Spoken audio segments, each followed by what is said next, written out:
Hello everyone, আমি স্মৃতি আজকে আপনাদের জন্য নিয়ে এসেছি সুস্বাদু মজাদার শিং মাছের ঝোলের রেসিপি। শিং মাছটা দেখুন, দেখতে কতটা লোভনীয় হয়েছে, আর এটা দেখতে যতটা লোভনীয় খেতে মাশাআল্লাহ অসম্ভব সুন্দর হবে। আপনারা এই রেসিপি ফলো করে মাছটা রান্না করলে আপনাদের শিং মাছটা খেতে অনেক টেস্টি হবে।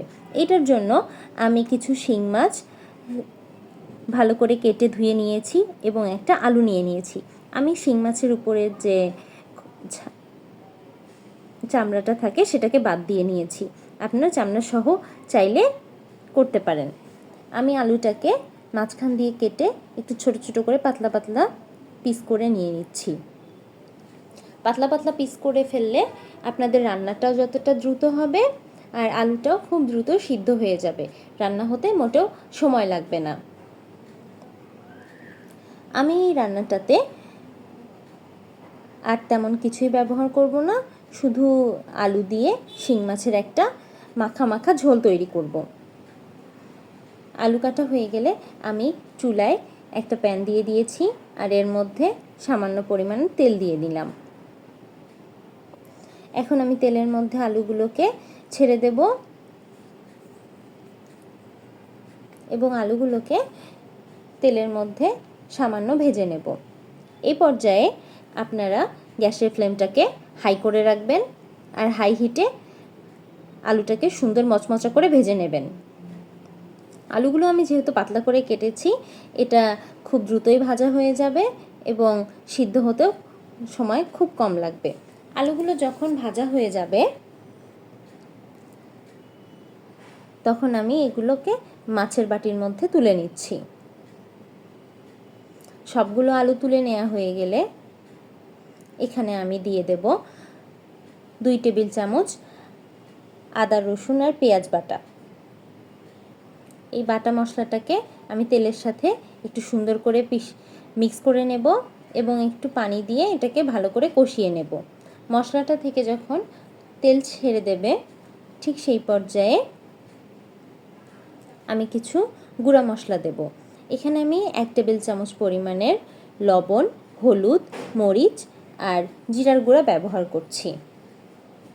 এই মশলাগুলোকে এই বাটা মশলার সাথে ভালো করে মিশিয়ে নেব এবং ঢাকনা দিয়ে ঢেকে ঢেকে মশলাটাকে সুন্দর করে কষিয়ে নেব। এই পর্যায়ে গ্যাসের ফ্লেমটাকে মিডিয়াম করে দেবেন। এই যে দেখুন, মশলা থেকে সুন্দর তেল ছাড়তে শুরু করেছে। এইরকম পর্যায়ে যখন আসবে, কষানো হয়ে যাবে, তখন আলুগুলো সহ ধুয়ে রাখা শিং মাছগুলোকে আমি দিয়ে দেব। এখন গ্যাসের ফ্লেমটাকে মিডিয়ামে রেখে উল্টে পাল্টে একটু ভেজে নেব।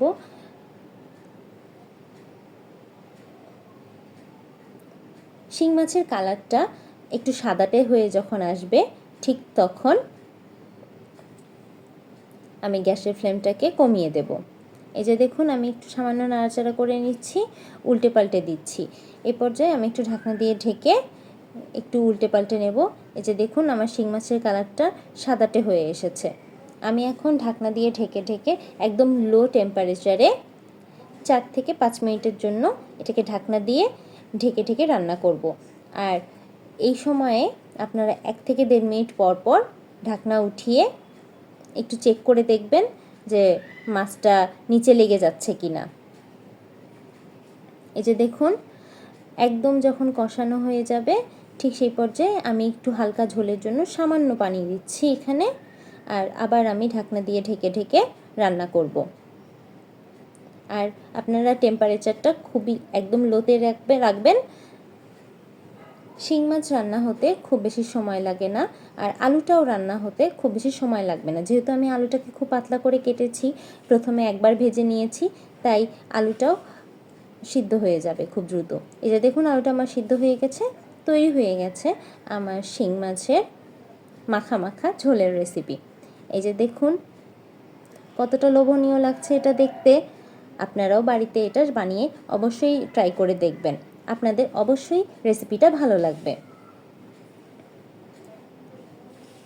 শিং মাছ মূলত যারা রোগী আছেন তারা এটা খেয়ে থাকেন। কিন্তু তাদের মোটেও ভালো লাগে না শিং মাছটা অসুস্থ থাকা অবস্থায়।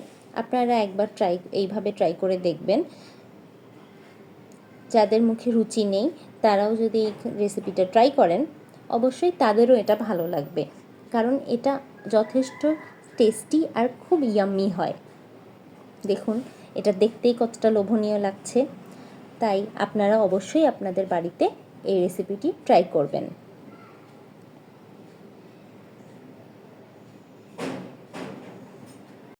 আর আপনারা যখন বাড়িতে রেসিপিটি ট্রাই করবেন তখন অবশ্যই আমাকে কমেন্ট করে জানাবেন আপনাদের রেসিপিটি কেমন লাগলো।